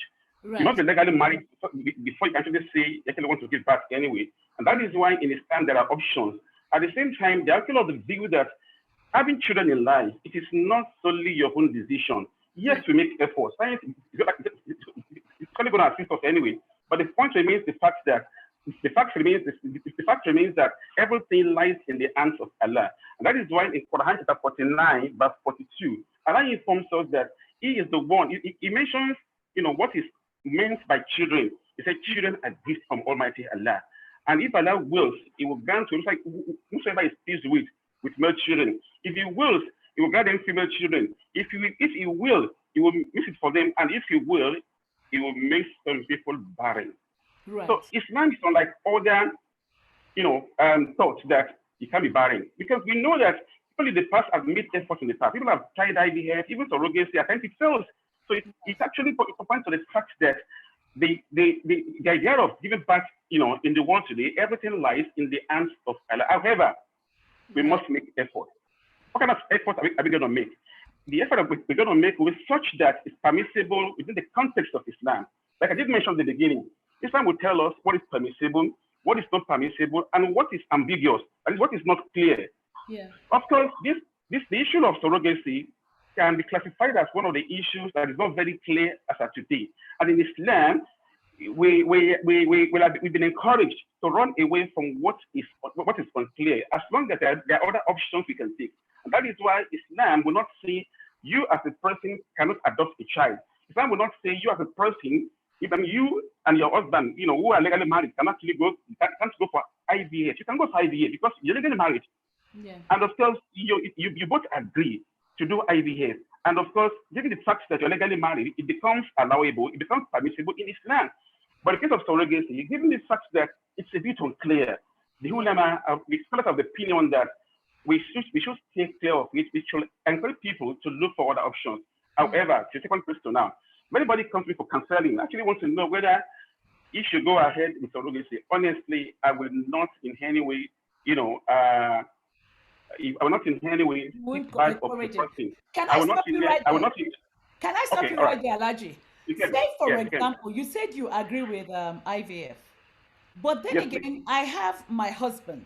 But for some reason, I just can't carry a pregnancy through. So they've taken my sperm, they've taken his sperm, my eggs, and then implanted it in the womb of a surrogate. So would you say, would you be against that? Like I did mention, in Islam, I don't have my own opinion on some issues. Right. We have to refer to what the Quran says and what the Hadith say. In Islam, as of today, maybe in the future, because like I did, let me quickly make mention of one thing here. For example, in Islam says that Muslims cannot drink alcohol, we cannot eat pork or what have you. But there are times when a person is pushed to the wall now, there are no other options for you. Islam now says, okay, no other option. Yes. If you're going to survive on alcohol, drink alcohol until you can't find what is permissible in Islam. In the same manner, if you're actually hungry, you cannot find what is permissible in Islam. You can eat pork meat or what have you until you find what is equally permissible in Islam. So that could be a situation whereby we say, okay, given the fact that we have this issue, I'm not saying that now anyway, because I cannot say categorically that Islam actually permits that only. Probably when we put it together and look for the relevant ayah of the Quran to buttress this position. So I will say that for now, they can look for other options or what have you. But like you have actually mentioned, one has to be extremely careful of how we counsel people who are in dire need of children. However, if anybody comes to me today for counseling and they want to know what Islam says about surrogacy, maybe he actually wants to go for it. Honestly, that person, I will not in any way castigate him. I will not in any way, say, why are you going to this? I should let him realize the consequences of what he actually wants to do. I should let him realize the fact that, okay, granted, you actually wish to have.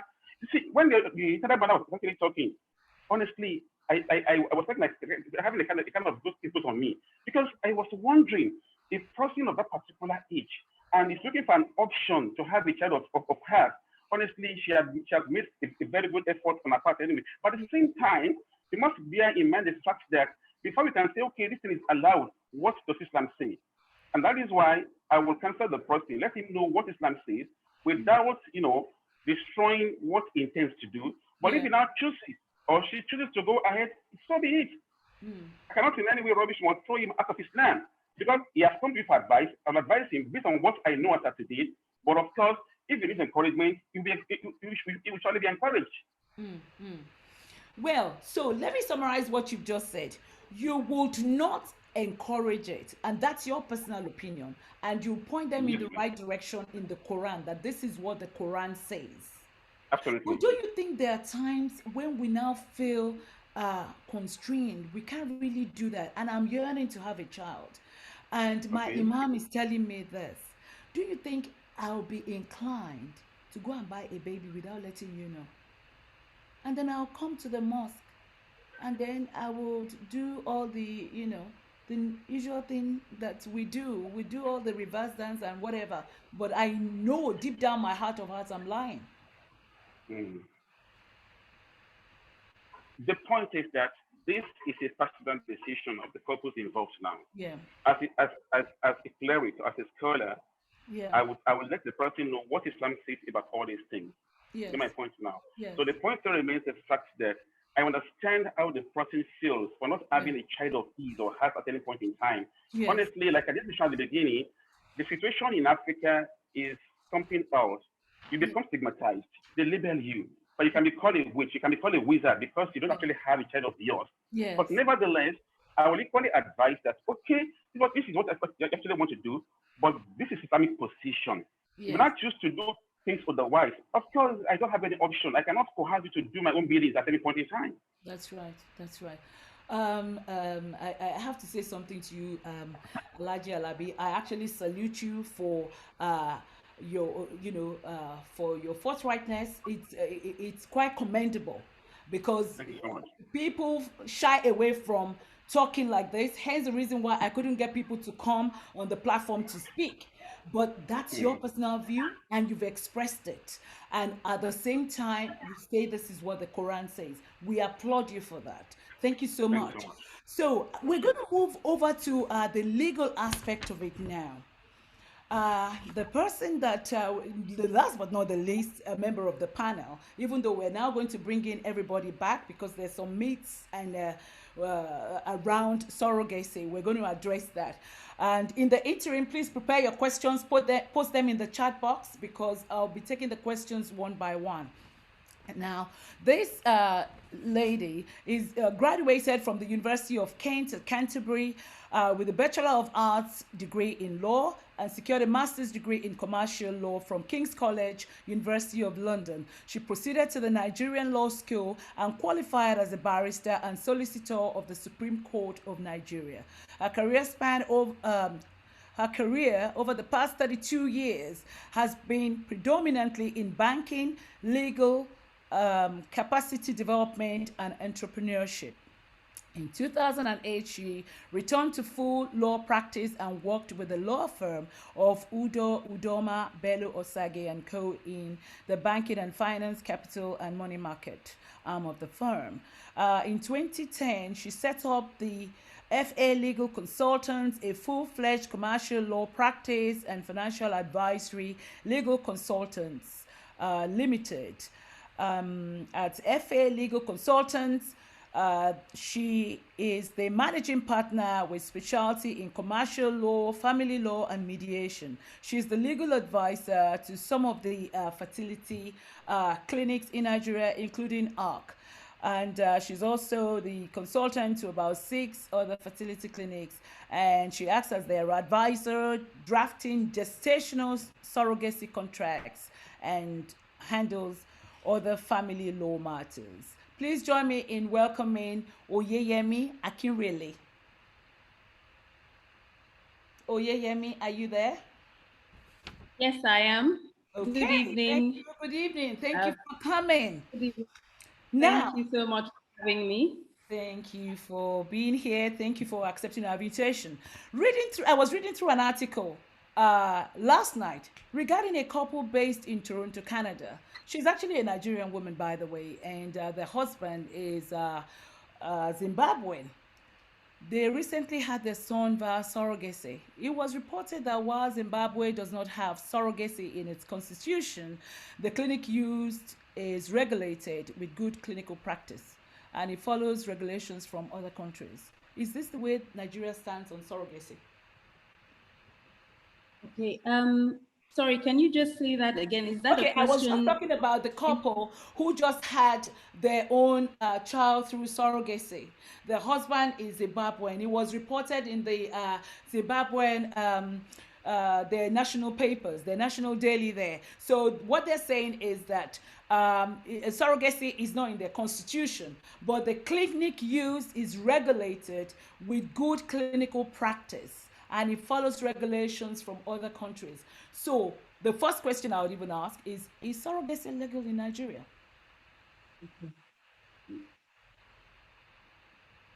Yemi, are you there? Is surrogacy Yes, legal in yes, I am Nigeria? here. Okay, There is is it no legal in law. Nigeria? Okay, I would say yes. There is no law that prescribes surrogacy in Nigeria. okay. So At the same time, so it is legal. So there's a presumption of legality because there is nothing that prescribes it in Nigeria. Secondly, I'd like to add that there are no specific surrogacy laws in Nigeria. So we have not, put in place surrogacy laws to guide the process of surrogacy or the arrangement. okay. However, in drafting gestational surrogacy contracts, those contracts are governed by the laws, the general laws of contract. And because in Nigeria, under common law, it is recognized that parties have the right to enter into legal relationships with one another. Right. So we are free to enter into legal relationship with another. Okay. So that is why I say that. Okay. Yes. How would you define surrogacy under Nigerian law? Okay, so I wouldn't say it's different from any other place in the world in the sense that really surrogacy is an arrangement in which a woman called the surrogate agrees to carry in her womb a child. She actually receives embryos and to carry that child to term and deliver to another person who is later recognized as the parent of the child. This is usually supported by some form of written agreement, which documents the rights, the duties, obligations, conditions, covenants that govern that relationship. Okay. In the UK, the surrogate cannot charge the intended parents for legal fees except payment for expenses. Where does the law stand on this in Nigeria, or the kind of contracts that you sort of like you draft? Where does it stand there? Okay, so again, because there is no provision, I mean, there's no law that says this is what you have to do. But generally, even in the UK where it is said, it's not that there's no payment. The surrogate is reimbursed for expenses. Now, if you look at the category of expenses that are reimbursed, they're fairly similar to what a surrogate would be paid or would be compensated with in Nigeria. Okay. So under even an altruistic arrangement, which is the arrangement you have in the UK, the surrogate would be, you would provide, I mean, you would definitely have to pay for work. If she's off work, you'd reimburse her for that. In Nigeria, the surrogate would most probably leave her house. She would change her accommodation, so she'll be compensated for that. She'll be compensated for the time spent and effort that she puts to carrying the child or children of the couple. She will also be paid for some form of upkeep, which is like a feeding transport type of allowance. Every time she would come out to the clinic or have a consultation, she would be reimbursed for that. She would be, compensated for that. In addition, she would also be paid for transport. We've talked about transport. We've also talked about the fact that if she has to go through a cesarean section, for instance, which is additional discomfort, she would be compensated for that. So all these things, are they written? Are they written in the contract? You inform them of all this beforehand, before they accept to be a surrogate. Yes. And you explain Yes. this to them. Yes, this is explained to the surrogate. At the beginning. Yes. The surrogate obviously would be informed about the compensation package, which would cover also things like maternity clothing allowance. She would be given. And so the surrogate would have the right to say, yes, I agree to those terms, or no, I mean, this is insufficient. This is not what I would like to, this is insufficient for me. I would want more. Okay. It's a case All right. Okay. I wouldn't ask you indication of the legal fees. I'll leave that out. As the surrogacy agreement is not enforceable, how stringent is it to safeguard both the surrogate and intended parents? Because I can imagine in a place like their country, so a surrogate is carrying twins. There is a possibility the person says, well, if I can't have both, at least give me one. So okay. Yeah. From a place of experience, that has never happened. Okay. I want to also add that even though we don't have any rules, I mean, we don't have any laws in place, we have Lagos State in conjunction with the AFRH, which is the Association for Fertilization and Human Reproductive, that association came together last year and released some guidelines. So there's some guidelines that Lagos State has acknowledged the fact that surrogacy is taking place. Right. It also demanded that there are certain things that should be in place if you're going to have a surrogacy agreement. One is that the parties are informed that there are no surrogacy laws in place. Yes. The question of whether surrogacy is enforceable is actually an area that has not been tested in Nigeria. Okay. The reason why I say this is that, I mean, we have had in recent times, not strictly on those matters, but the truth is that a lot of the judges and even the magistrates in the family law courts, they are recognizing that surrogacy is being practiced, and the general consensus of what we have seen is a matter of substance over form. So if this matter should go to court, I have known of at least one occasion in the family court where a mother was granted custody of a child that was born through surrogacy, even though donated ovum was used. Right. Yes. So where it's not tested, we don't have any precedents. Yes. But I would not go as far as concluding to say they are not enforceable. The jurisdictions that say that surrogacy contracts are not enforceable are going by the fact that some people would ask the question, can you force somebody to hand over the baby, the child? Some other jurisdictions, like in the UK, the surrogate mother is recognized as the legal mother. Right. Now, we don't have that specific provision in Nigeria. So that is also something that needs to be tested in the courts. Yeah. How would a court interpret such a situation? Would they say that gamete that comes from intended parents that has been transferred to a surrogate, and the surrogate delivers that child, would a Nigerian court say that after all the effort that has been put in by the parents, and also the fact that the gamete actually belongs to those parents, would they actually conclude that the surrogate is the legal mother of the child? That needs to be tested. I suppose also when one thinks about what you've just said, perhaps this is one of the reasons why the imam is against surrogacy, because this is a very, very valid reason.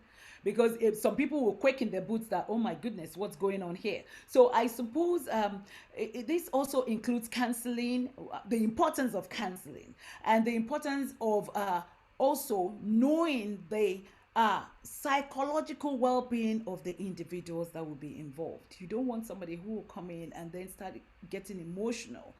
after agreeing to go through this process. But you know, one thing I also wanted to ask, you kept on saying Lagos State, Lagos State. Say, for example, I came from Ondo State. How would you address that? Okay, well, I would say that in Ondo State, for instance, I mean, no, I mean, effort in terms of tangible effort that we can see has been put through. Lagos State, obviously, is the pioneering state, but so much so because of the effort of the AFRH, who are so passionate about ensuring that surrogacy and ART, assisted reproduction technology in practice in Nigeria is recognized and done the correct way. So they have been championing this cause. And I believe one of the reasons why they have been successful is that they have had the ears of the Lagos State arm of, which is the health monitoring agency, HAFEMA. They have had their ears, they have worked closely with them to come up with this practice to regulate assisted reproductive technology practice in Nigeria. Okay. So another thing, sorry, I just wanted to mention that under those guidelines, it's actually one of the requirements is that parents, intended parents, are made aware of the fact that there are no surrogacy laws in Nigeria. Okay. Another aspect of it is to ensure that both the intended parents and the commissioning, the intended parents and the surrogate have gone through psychological counseling and that they're mentally stable to go through the process of surrogacy, which means that the surrogate understands fully what she is getting into. Secondly, surrogates that are used are people that have had at least 2 children of their own. So they have walked this walk. They understand what it means to have a child. They've gone through pregnancy. They've gone through child delivery. They're making a fully informed decision. There's no form of, there must be no form of duress, unnecessary pressure. They have agreed to go into this arrangement, being fully aware and making a fully informed decision. Of course, the identities of the parties have to be known and documented. In addition to that as well, is to ensure that all parties are happy with the arrangement before there's any signing. There's option to say if at the point you can always opt out before you sign the agreement. Or as much as possible also is to get independent legal advice for the surrogate. You always advise them to do that. I think it's very important. So what you're saying is that the surrogacy contracts, they are not standard. You tailor it to the requirements of both parties. Yes, but it must conform with the requirements of the Lagos State guidelines. So that comes first. And that there's an understanding by all the parties of what they are actually getting into. You know, you mentioned about gestational surrogacy. So if it's not gestational and it's another form of surrogacy, you will tailor that particular contract to suit the type of surrogacy. Okay. To also say that the practice of traditional surrogacy is not popular anymore. Hardly. In fact, most reproductive clinics, the fertility clinics, would not ever, I mean, do that. Most of, at least the ones I work with, they would not have a traditional surrogacy. No. Okay. No, what I'm trying to say is that you tailor the contract according to the requirements of both parties. Yes, it's based on the agreement, based on the agreement of both parties. Yes, on what the parties have agreed to. What if they have agreed to bound by? What if somebody were to be in the United Kingdom here? How would you be able to draft that contract? Say, for example, I came over to Nigeria and you know, I got myself involved in the surrogacy process. Would it be according to the laws in Nigeria, or would it be according to the laws in the UK? Okay, so the surrogacy is taking place in Nigeria, so it is bound by the operative law is Nigerian law. Okay, that's what I want to know. Fine. I have to ask some questions that might seem a bit bland to you, but that's some of the questions filtering through for me. Now, thank you so much for that. Let me quickly flip back to Helen before we round up. I'll be taking a couple of questions, and we're moving slowly towards the end. Is Helen there, please? Yes, I'm here. Yeah, Helen, you work closely with independent solicitors to explain legal implications of becoming a UK surrogate. What does the law state on surrogacy? Is it any different from what you've said before, or different from what Yemi's just told us?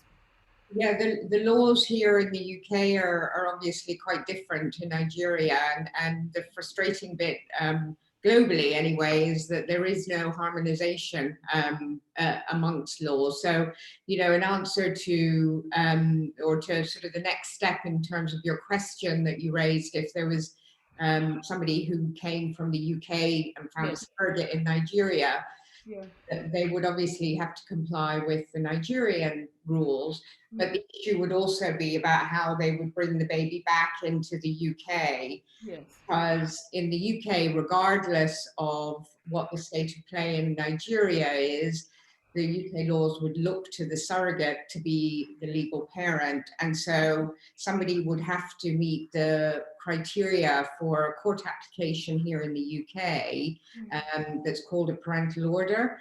And so they would have to fulfill the criteria of that before they could then have full legal parenthood for their own child. And then there would also be the sort of nationality and immigration unraveling that might play a part in that as well. And this is where I guess the UK law here is a little bit tricky to navigate.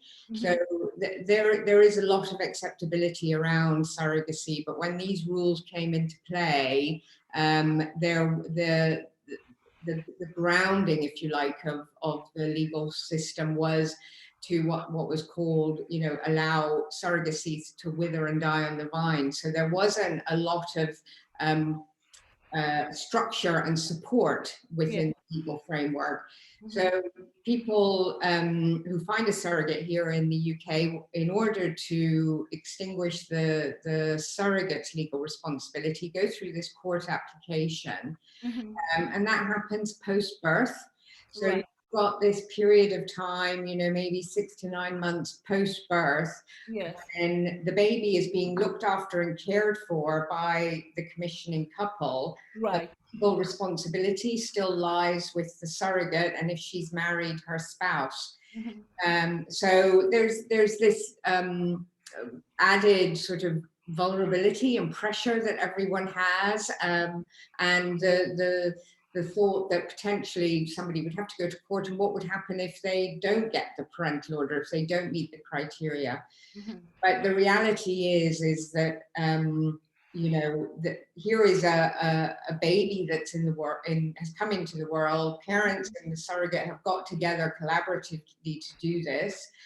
And so the courts really don't have much choice but to grant a parental order, which essentially just runs a mockery of the criteria.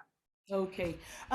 Briefly, as surrogacy agreements are unenforceable, what are the mechanisms in place to ensure that a surrogate fulfills a current contractual obligation in the UK here? So although contracts are unenforceable, I would say most people put an agreement in writing anyway. And one of the things that we would really encourage everyone to do is to do that at an early stage. And as part of our screening and preparation and the way we support everyone, we have a series of mediated meetings where, you know, we make sure that that groundwork is done before conception takes place. There are also some clinics who now want to be reassured that that agreement is in place before they will treat. So again, it's nothing mandatory. There's no legal rules around this at the moment, but there is, if you like, the coming together of all of the organizations who are engaged in this to make sure that people are doing it responsibly. I think just one last question here for you. It says post-birth criteria assessed by the family court for transferring parenthood are restrictive and exclude some families. Which families are excluded? So the parental order criteria are that the intended parents are domiciled, one of the intended parents are domiciled in the UK. The criteria used to be that it used to be a couple in an enduring relationship, but that's since changed. We changed that last year, so single parents can now apply. They have to be over 18. The child needs to be genetically linked, one of the parents. Mm-hmm. The surrogate needs to give consent, and she gives consent 6 weeks after the baby is born, and the application must be made within 6 months. But quite a lot of those have already been eroded. The only one that hasn't is the biological connection. Okay, somebody's just posted here. Helen, is there any support you or your colleagues at NGA, I don't know what NGA means, can offer me as a British married couple who has embarked on surrogacy in Nigeria? My baby will be born British and we're currently talking to NGA, but we are now fearful that we'll be stuck in Nigeria for a long time due to COVID and airports being closed. Is there any support post-delivery for intended parents abroad? Yeah, so one of the work, so NGA Law is our sister organization, which is a fertility law firm. And as a result of COVID, we've been unraveling quite a lot of situations like that, where people have been stranded abroad with their surrogate pregnant, about to give birth, and then having given birth, trying to help them come back. And we've been working with organizations all over the world. So I don't know who posted that, but maybe Anne, you wouldn't mind connecting me up, and I can. Okay, we'll deal with that later. I just want to quickly run through some myths, whether they are myths, whether they are truths, and so that yourself, Helen, and the specialist, the fertility specialist, that can quickly address that. We actually overrun, but of course this is a very important topic and a sensitive one for that matter. The first question is, can a Caucasian be a surrogate for a black couple? Yes, absolutely. Yes? Okay. And would the baby come out white? No, the baby's makeup would come from the sperm and eggs rather than the surrogate, unless it was the surrogate's eggs. Okay, all right. If you choose a family member as a surrogate, there will not be complications. Do you want to answer that, Dr. Adeyemi Bero? If you choose a family member as a surrogate, there will not be complications. I'm not sure whether she's there. Can Dr. Ajayi take it then? Oh, I'm here. Off? Can you hear me? I'm here. Oh, okay. If you choose a family member as a surrogate, there will not be complications. Is that true? Yeah, or is that a myth? No, I mean, that could be the usual pregnancy complications. Usually once the person is pregnant, it will follow the normal pregnancy, like it will follow the normal route, like a normal pregnancy. I think we are having a problem. So there may or may not be family member. Okay. Can you hear me? Yes, we can. So, okay, so that's a myth. That's a myth then. It's a myth. It has nothing to do with the person being a family member, because it will run the same course as a normal pregnancy would run, and it could have its own complications. Okay. So the surrogate, yes. Dr. Ajayi, are you there? If Dr. Ajayi is there to take the next question. If not, Helen will take it. Unknown surrogates will eliminate social implications. Is that true, Helen? Sorry, unknown surrogates will eliminate social implications. Will surrogates eliminate social implications? Yeah, I don't know. Unknown surrogates, I don't know. Yeah, Sorry, is that a myth? Oh, so if it was a known surrogate, it would eliminate. I mean, I suppose it just depends on her circumstances, and you know, how open she is. It is the issue for the child in terms of sort of understanding how they came into the world. Okay. Openness and transparency and honesty is by far the best way forward. Exactly. When a DNA is conducted, will the baby have the DNA of the couple? If the embryos that were created that went on to deliver the child were created from the couple, then yes, they would have the DNA of the couple and not the surrogate. Okay.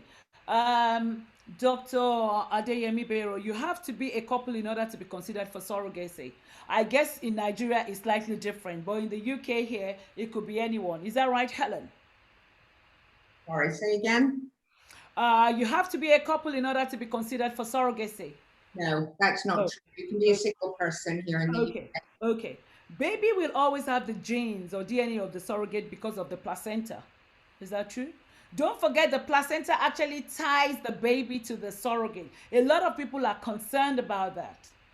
It would not have the sort of the characteristics of the surrogate. So the DNA, you know, when you think about DNA in terms of, you know, eye color, skin color, those kinds of things, then no.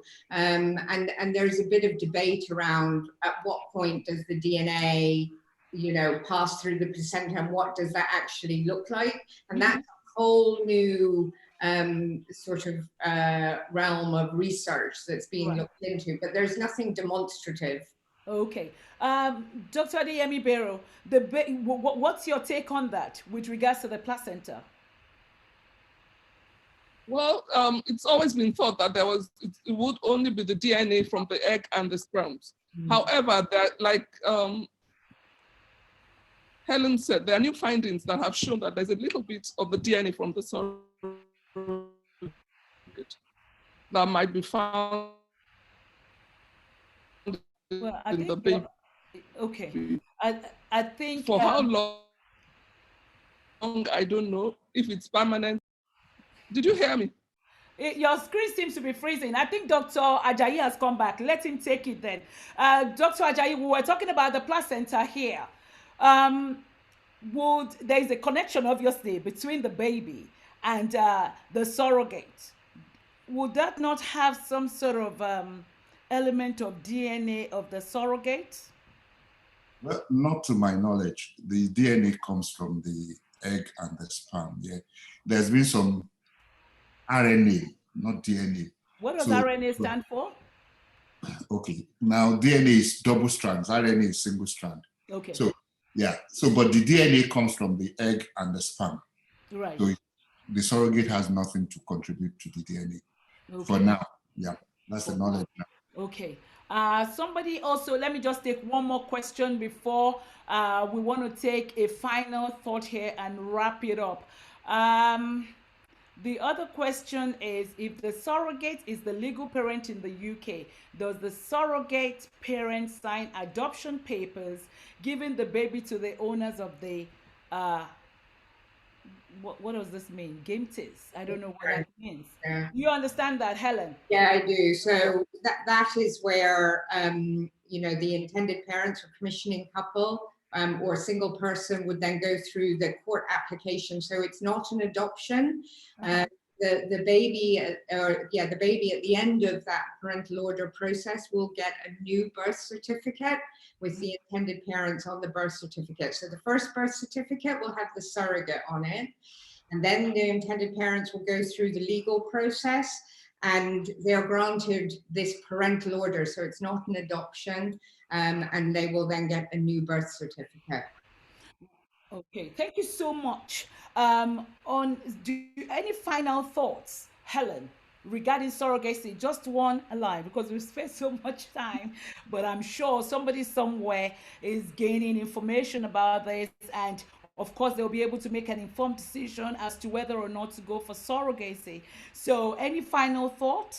I think the most important thing if you're thinking of surrogacy is to do research. There's more and more information now available. There's loads on both of our websites at Brilliant Beginnings and NGA Law, and just get the research and work out whether it's right for you. Thank you. What about you, Yemi Akirele? Final thoughts on the legal side of it?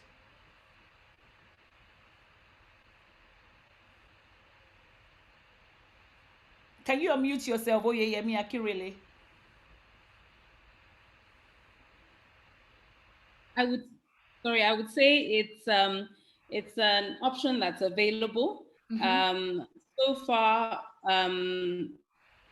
it's been so good. It brings. I've seen so many parents find joy through this process of having their family. And is what we really need is legislation in Nigeria. We could learn a thing or two from South Africa, who has that has legislation on it. And in their case, the High Court actually confirms the gestational surrogacy agreement and makes it enforceable. So we need to pursue that in Nigeria.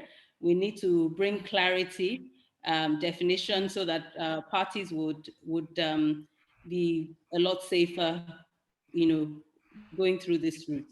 Thank you so much. What about you, Teresa? Final thought to encourage anybody considering going for surrogacy as a surrogate mother. Well, they've told me not to say surrogate mother, surrogate. Just to say that if anyone is thinking of going into surrogacy on either side, as a surrogate or as in the intended parents, if you do it what I would say properly, so if you make sure that you are doing all the things that we have spoken about, using registered fertility clinics, getting legal advice, having counselling, having an agreement put in place in writing, whether that is legally enforceable or not, the risk of some of these issues coming about of people not wanting to hand over the baby, of not wanting to take the baby on, relationships breaking down, is drastically reduced. And then you are much more likely to have a positive journey. And that's what you want. If you are a surrogate or an intended parent, you want to look back on this experience as being one of the best things that you've ever done. Thank you. What about you, Dr. Ajayi? Final thoughts?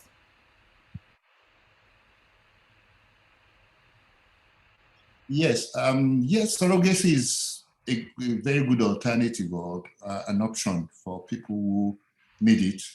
But also, I think buyers should be aware also. You need to make some research on even whether, especially use of eggs. Yes. At what age do you need to start considering donor eggs as opposed to your own eggs? Okay. So these are important things that you need to look at and then seek good advice on. Thank you. Thank you. Pastor Olajinu, final thoughts from the religious angle. Is it still there or is dropped off? Okay, I'm here. Okay, sir. Thank you. In all that we have said, God has the final say. There are dimensions of God that are yet to be known.